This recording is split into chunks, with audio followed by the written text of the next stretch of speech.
오늘도 거룩하고 복된 날 주님 전에 나오신 귀하신 성도님들을 축복합니다. 오늘은 마태복음 13장 1절에서 9절 말씀을 본문으로 네 가지 땅에 떨어진 씨앗의 비유라는 제목으로 말씀의 은혜를 나누겠습니다. 가정의 달 5월, 장미의 계절 5월이 가고 이제 호국 보훈의 달 2월이 시작됐습니다. 우리가 더욱더 나라와 민족을 위해서 기도하는 우리가 되기를 원합니다.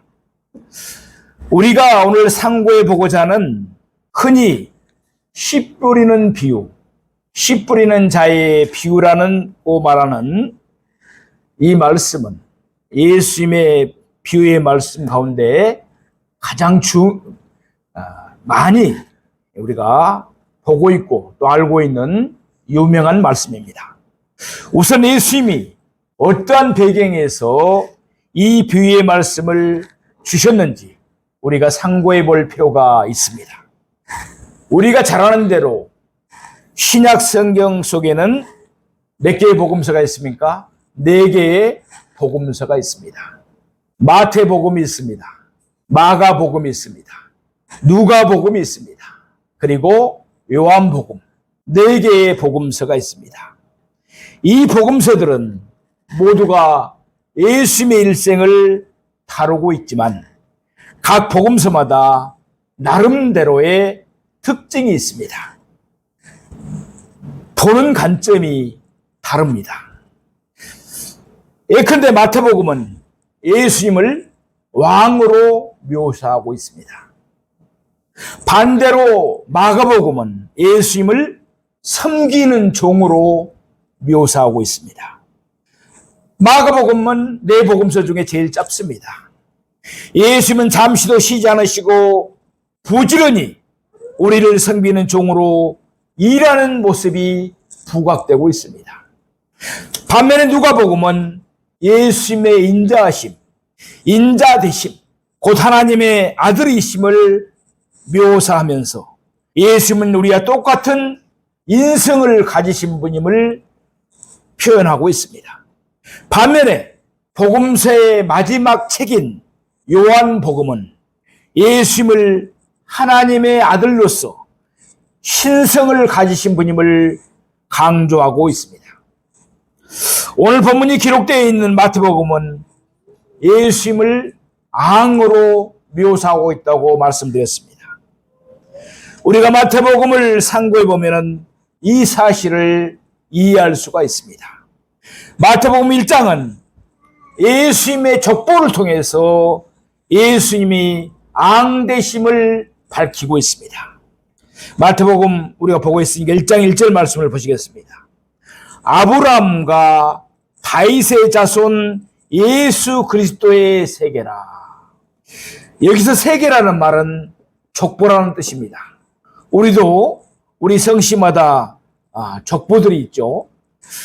마태는 예수님의 족보를 통해서 예수 그리스도는 다윗의 자손으로서 다윗의 안권을 그대로 이어받으신 박사들의 증언을 통해서 왕되심이 입증되었습니다. 동방박사들이 예루살렘에 이르러서 무엇이라고 묻습니까? 마태복음 2장 2절의 말씀입니다. 유대인의 왕으로 나신 이가 어디 계시냐? 우리가 동방에서 그의 별을 보고 그에게 경배하러 왔노라 하니. 아멘. 동방박사들의 말 그대로 예수님은 유대인의 왕으로 태어나신 분이십니다. 3장에 보면은 세례 요한의 증언이 나옵니다. 세례 요한은 우리가 잘 아는 대로 누구였습니까? 왕 앞에 가서 왕의 길을 준비하는 선구자였습니다. 세례 요한은 광야에서 이렇게 외쳤습니다. 3장 2절 말씀입니다. 회개하라, 천국이 가까이 왔느니라 하였으니. 아멘. 다시 말해서 예수님은 왕으로서 이 땅에 그의 나라인 천국을 구현시키기 위해서 오셨다는 것입니다. 4장에서는 예수님이 마귀의 시험을 이기는 장면이 나옵니다. 왕 대신 예수님은 사탄의 권세를 이기심으로 말미암아 자신이 참되신 왕이심을, 왕 중에 왕이심을 보여주신 것입니다. 할렐루야. 그 다음에 나오는 세 장인 마태복음 5장, 6장, 7장을 가리켜서 우리는 일명 예수님의 산상수훈이라고 말합니다. 산 위에서 주신 교훈이란 뜻이죠. 왕 대신 예수님이 그 나라 백성들이 어떻게 살아야 될까, 그 삶의 원리를 가르쳐 주신 것이 바로 산상수훈의 말씀입니다. 예수님은 권세 있는 왕으로서의 가르침을 우리에게 주셨습니다.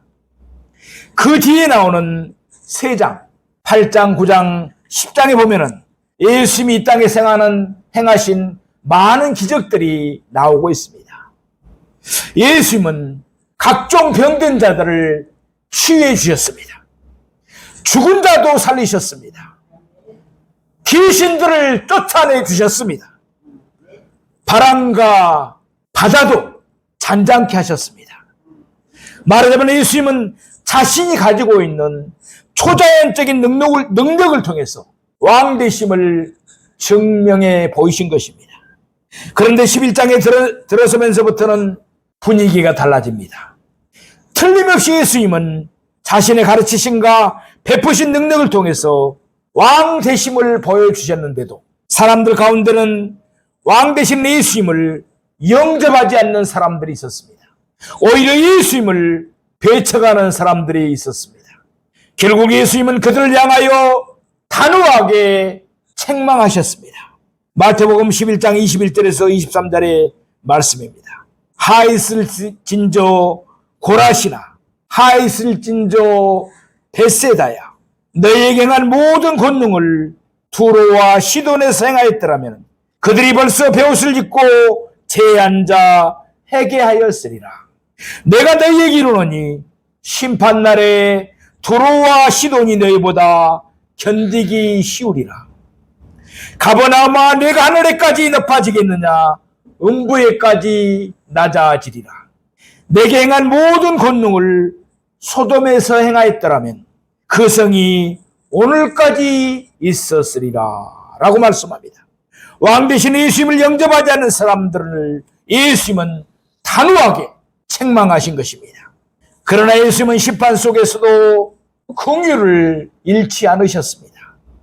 자기 백성들을 향해서는 계속해서 초청의 말씀을 주셨습니다. 마태복음 11장 28절에서 30절의 말씀입니다. 수고하고 무거운 짐진 자들아, 다 내게로 오라. 내가 너희를 쉬게 하리라. 나는 마음이 온유하고 겸손하니 나의 명예를 메고 내게 배우라. 그리하면 너희 마음이 쉼을 얻으리니 이는 내 명예는 쉽고 내 짐은 가벼움이라 하시니라. 아멘. 예수님에 대한 배척은 마태복음 12장에 보면은 그 절정에 이르고 있습니다. 바리새인은 그 당시 종교적인 지도자들이었습니다. 그들은 예수님을 가리켜서 귀신의 양 바알세바를 힘입었다, 귀신이 들린 사람이다 라고 하면서 예수님을 비난했습니다. 결과적으로 그들은 성령의 역사를 거부하고 12장 32절 말씀처럼 이 세상과 오는 세상에도 사심을 얻지 못하게 되는 불쌍한 사람들이 되어버리고 만 것입니다. 이런 나중에서도 예수님은 계속해서 자기 백성들을 향해서 초청의 말씀을 하십니다. 마태복음 우리가 보고 있는 13장 50절 말씀을 보시기 바랍니다.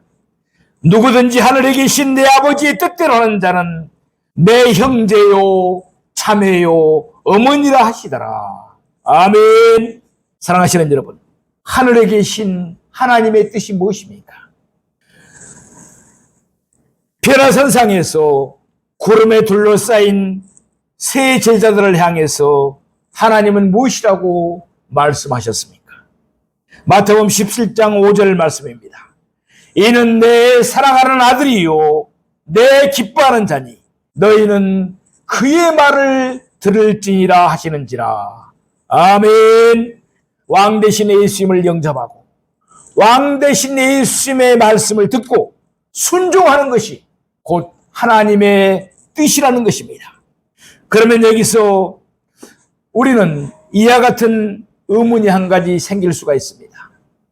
예수님의 가르치심이나 또 그의 능력으로 보아서 왕으로 오신 분이 틀림없는데 어떻게 사람들은 왕 대신 예수님을 영접하지 않냐고 배척하였을까?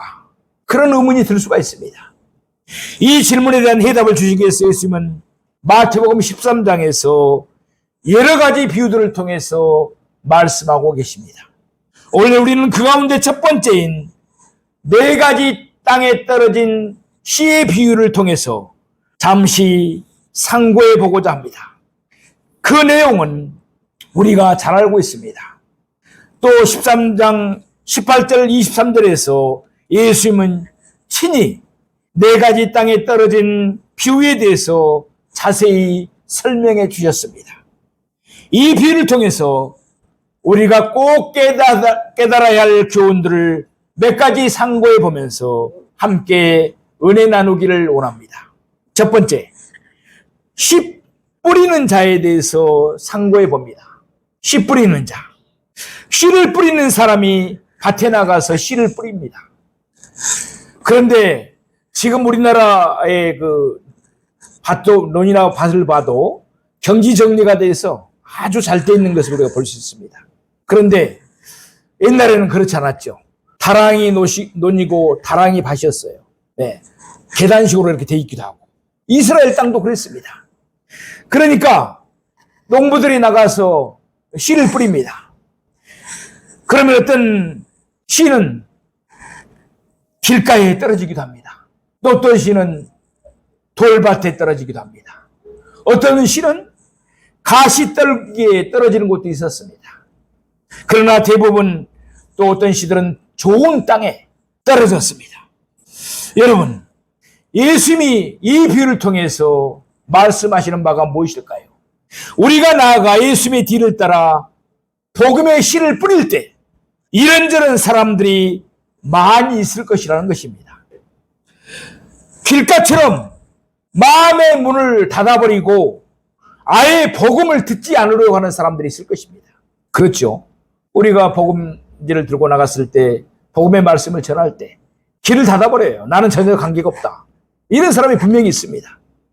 돌밭처럼 흙이 얇아서 그저 말씀을 듣는 척만 하는 사람도 있을 겁니다. 건성으로 그냥 우리 말을 들어주는 거죠. 또 건성으로 전도지를 받았다가 그냥 가면서 버리죠. 또 경우에 따라서는 하나님 나라에 대한 일보다는 세상 일에 관심이 많고 하나님을 사랑하기보다는 세상을 사랑하는 마음이 더 커서 믿음이 깊이 박히지 못하는 가시떨기에 떨어진 씨앗 같은 사람도 있을 것입니다. 그러나 의외로 우리 주변에는 좋은 땅, 한자로 표현할 때는 옥토라고 그러죠. 기름질 옥, 흑토자 써서 옥토라고 그러는데 좋은 땅이 많이 있다는 것입니다. 여러분, 씨 뿌리는 사람에게 있어서 가장 중요한 것이 무엇입니까? 그 사람의 능력입니까? 아니면 재능입니까? 말 잘하는 것입니까? 웅변을 잘하는 것입니까? 아닙니다.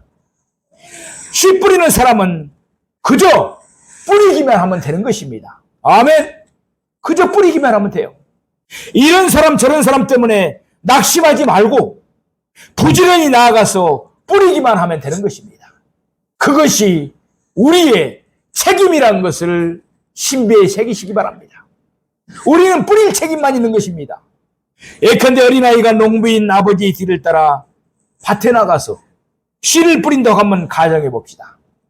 물론 아이는 아버지처럼 씨를 잘 뿌릴 수는 없습니다. 정확하게 뿌리지도 못할 것입니다. 서투를 수도 있습니다. 그러나 누가 뿌렸든 간에 옥토에 떨어지기만 하면은 똑같이 풍성한 열매를 맺게 되는 것입니다. 지금 예수님이 씨 뿌리는 비유를 통해서 우리에게 말씀하는 바가 바로 이것입니다. 뿌리기만 하라는 것입니다. 그러면 우리는 책임을 다하는 것입니다.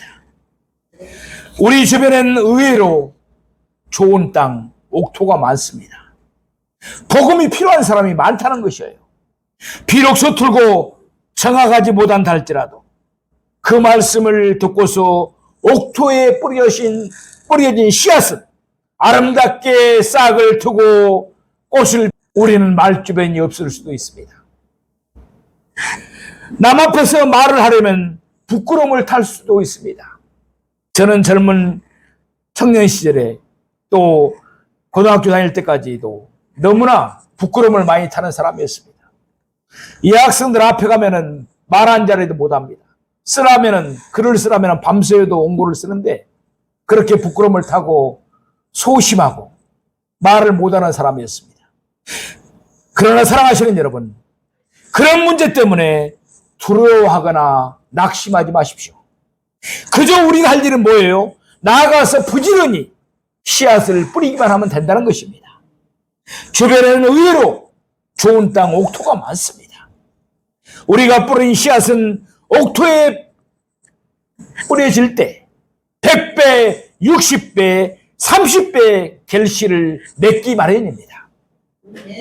두려워하지 말고 나아가서 뿌리십시오. 나머지는 하나님께서 책임져 주실 것입니다. 둘째로 밭에 대해서 상고해 봅니다. 오늘 본문에 보면은 몇 가지 종류의 밭이 나오고 있습니까? 4가지 종류의 밭이 나옵니다. 무슨 밭이죠? 흙이 단단한 밭입니다. 굳은 땅입니다. 그것이 바로 길가이죠. 그 다음에 두 번째 무슨 밭이 나오고 있습니까? 돌밭입니다. 위에 흙이 얇게 깔리고 밑에는 자갈 땅입니다. 세 번째는 가시떨기가 나 있는 땅입니다. 요즘 말로 한다면 잡초가 무성한 땅이라고 할 수 있습니다. 네 번째는 좋은 땅, 그러니까 옥토입니다. 말 그대로 싹이 트고 줄기가 자라고 꽃 피우고 풍성한 열매를 맺게 할 수 있는 기름진 땅입니다. 예수님이 이 말씀을 통해서 우리에게 일깨워주는 바가 무엇입니까? 우리의 마음은 어떠한 종류의 밭인지 한번 생각해 보라는 것입니다. 우선 한 가지 다행스러운 것은 이 4종류의 땅이 모두가 밭이라는 사실입니다. 모든 밭이 씨앗을 받아들일 수가 있습니다. 지금 농부가 바닷가에 나가서 물 위에 씨앗을 뿌리는 것이 아닙니다. 길가나 또는 흙이 얇은 돌밭이나 가시떨기가 나 있는 땅이나 모두 밭이면은 틀림없습니다. 씨앗을 다 받을 수가 있습니다. 문제는 그 땅의 상태입니다. 상태를 조금만 바꾸면 얼마든지 적합하게 열매를 맺을 수 있는 좋은 땅, 옥토가 될 수가 있습니다. 우리의 마음을 이 시간 스스로 점검해 보십시다. 우리의 마음이 길가와 같이 단단하다고 생각하십니까? 이렇게 기도하십시다. 오 주님, 내 마음을 갈아서 부드럽게 하여 주시옵소서. 우리들의 마음이 흙이 얇은 돌밥과 같다고 생각이 드십니까? 이렇게 기도하십시다. 오 주여, 성령의 보습으로 마음을 깊이 갈아서 말씀이 내 심령 깊은 곳에 묻히게 하여 주시옵소서. 아멘. 우리의 마음이 세상적인 생각으로 가득 차 있습니까? 가시된 불로 가득 차 있습니까? 하나님이여, 이 시간에 성령의 불로서 내 마음 속에 있는 세상적인 생각들을 다 불태워 주시옵소서. 이런 기도가 우리에게 있어야 될 줄로 믿습니다. 예수님은 지금도 우리 모두의 마음이 좋은 땅, 옥토가 되어서 혹은 100배 혹은 60배 혹은 30배의 결실을 맺으시기를 원하십니다. 옥토와 같은 마음, 부드러운 마음, 열린 마음을 가지셨던 한 훌륭한 장로님을 소개해 보고자 합니다. 우리가 잘 아는 순교자 주기철 목사님이 평양의 산정한 교회에서 심호하고 계실 때였습니다. 어느 주일날이었습니다. 목사님이 저처럼 이렇게 강단에서 예배를 인도하시는데 그 교회의 장로님 한 분이 그날따라 예배에 늦게 참석하셨습니다. 지각하셨다는 거죠. 헐레벌떡 뛰어왔다가 자기 자리에 앉으려고 합니다. 그 모습을 보면서 주기철 목사님이 강대상에서 그 모습을 봤습니다. 그리고 목사님은 이렇게 단호하게 말씀합니다. 장로님, 예배 끝날 때까지 뒤에 서 계시기 바랍니다. 단호하게 말씀합니다. 그러니까 목사님이 장로님에게 뭘 한 거예요? 벌을 주신 것입니다. 그리고 목사님은 계속해서 예배를 인도하셨습니다. 장로님은 예배가 끝날 때까지 계속 뒤에 서서 예배를 드리셨습니다. 아마 속으로 불쾌한 생각이 들 수도 있었을 것입니다. 내가 그래도 장로인데, 목사가 무엇인데 나한테 이렇게. 그러니까 그 담임 설교를 하고 지금 예배를 인도하고 있는 목사님이 오산학교에서 공부할 때 그를 가르치셨던 분입니다. 그러니까 지금 강대상에서 예배를 인도하는 목사님과 뒤에서 있는 장로님은 스승과 제자 사이였습니다. 장로님은 목사님보다 훨씬 연세도 많으셨습니다. 또 거기다 주기철 목사님을 산적은 교회 담임 목사로 청빙한 분도 바로 그 장로님이셨습니다. 그러니 어디 한번 두고 보자 라는 괘씸한 생각을 가지실 수도 있었을 것입니다. 그러나 사랑하시는 여러분, 그 장로님은 목사님의 말씀을 전혀 곱깝게 듣지 않았습니다. 그리고 순종했습니다. 예배 시간 내내 뒤에 서서 참여하는 심정으로 예배를 드렸습니다. 그리고 예배가 다 끝난 뒤에 겸손하게 머리 숙여 교인들 앞에서 이렇게 사죄했습니다. 본이 되어야 할 장로가 여러분 앞에서 본이 되지 못해서 참으로 죄송합니다. 목사님의 마음을 편안하게 해드려야 할 장로가 오히려 목사님의 마음을 아프게 해드려서 미안합니다. 앞으로 다시는 이런 일이 없도록 하겠습니다. 그리고 공손히 머리 숙여 인사를 하였습니다. 사랑하시는 여러분, 이 장로님이 누구신지 아십니까? 조선의 간디라는 별명을 가지고 계시는 민족의 위대한 지도자였던 존경을 받았던 고당 조만식 장로님이셨습니다.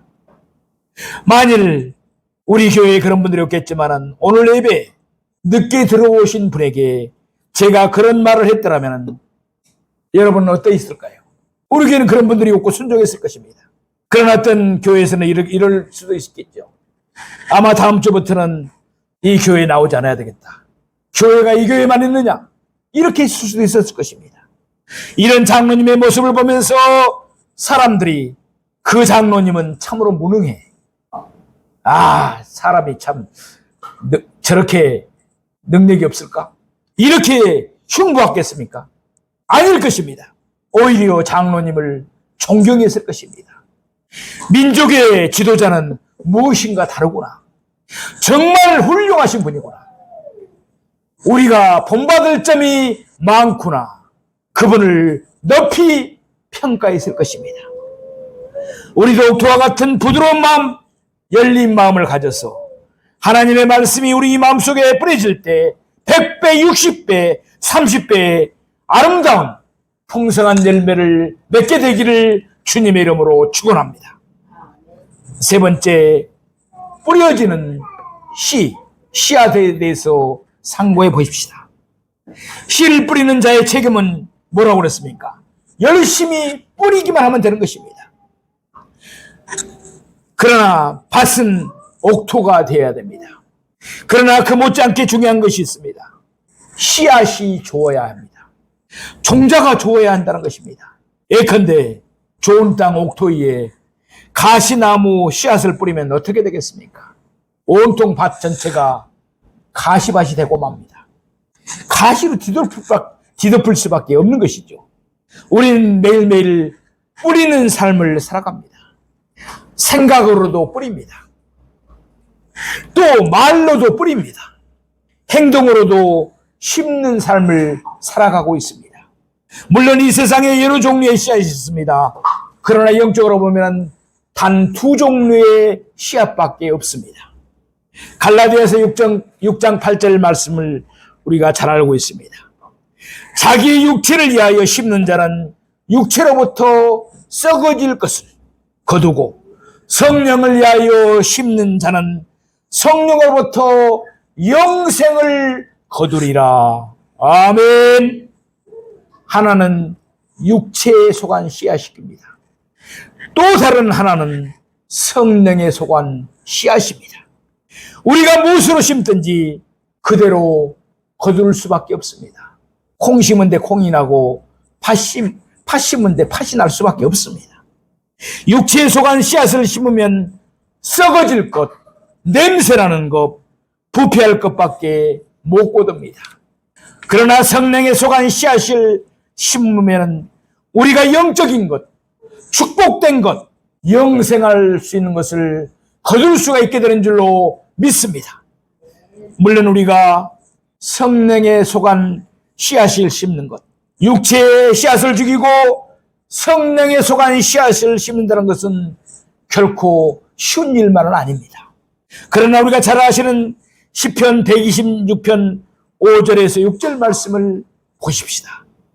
눈물을 흘리며 씨를 뿌리는 자는 기쁨으로 거두리로다. 울며 씨를 뿌리러 나가는 자는 반드시 기쁨으로 그 곡식단을 가지고 돌아오리라. 아멘. 좋은 씨앗을 심어야 합니다. 성령에 속한 씨앗을 심으십시다. 때가 이르면 기쁨으로 단을 거두게 될 줄로 믿습니다. 무엇으로 심든지 나중에 다 거두게 되어 있습니다. 좋은 씨앗을 심어야 합니다. 성령에 속한 씨앗을 심어야 합니다. 갈라디아서 6장 9절 말씀에 보면은 우리가 선을 행하되 낙심하지 말지니 포기하지 아니하면 때가 이름에 거두리라. 아멘. 사랑하시는 여러분, 적절한 때 하나님께서 거두게 해주십니다. 씨앗이 아무리 좋아도 밭이 나쁘면은 좋은 결과를 기대할 수가 없습니다. 그러나 우리는 씨 뿌리는 책임이 우리에게 있다는 사실을 다시 한번 명심하시기 바랍니다. 거두게 하시는 분은 하나님이십니다. 예수님은 하나님의 말씀의 씨앗을 통해서 우리의 영혼과 삶에 풍성한 열매를 맺기를 원하십니다. 죄악의 잡초를 제거하십시다. 상한 마음을 치유받으십시다. 항상 기도하고 성령으로 충만하여 우리 모두의 마음이 옥토가 되기를 소망합니다. 또한 하나님의 말씀을 듣고 깨달아 말씀으로 순종하는 삶을 살아 우리가 말씀대로 순종하는 삶을 살아서 100배의 열매를 맺는 신앙생활을 하시기를 주님의 이름으로 축원드립니다. 기도하겠습니다. 사랑과